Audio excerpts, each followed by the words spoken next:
So I suppose we should somewhat wrap. Like we can talk for days on this, couldn't we? But to wrap it up, with the survey with the 10 million data points that you found, were there any specific actions or recommendations that came out of that survey report? Yeah, really clear themes at a global level, and then regionally, largely the same. Three things. One, mental well-being. It's good for business, and if that's news to anyone today, you really need to stop and check yourself a little bit.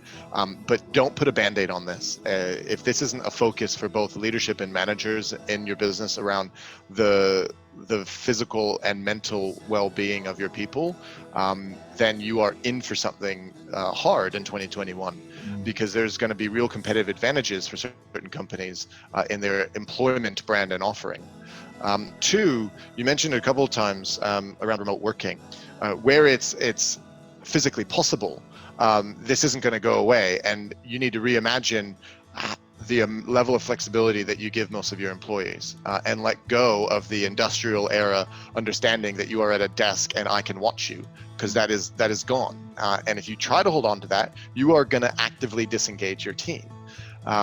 But you need to ensure the output and the way people work is optimized for the job you are doing. Yeah. And the final thing is growth. Growth is the one driver. So when you talk about professional development, it's the one driver in all the things that we measure that didn't change in 2020. And that is one thing that is very highly correlated to attrition. So especially if you're top performers, so if you have a performance management program and you're looking at your top tiers, if their growth scores aren't moving, then you need to be really careful. So growth scores as in their own professional development, you're saying? Growth scores or? Yes, so when we ask them, I feel I am growing professionally in my organization.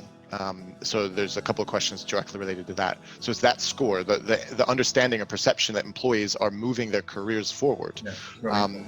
And if they're not, they will be looking to leave next year. It is one of the 4 highest correlations around attrition in the whole data set. So just be aware that while people were willing to put that on hold in 2020, they're not anymore, and it needs to move forward.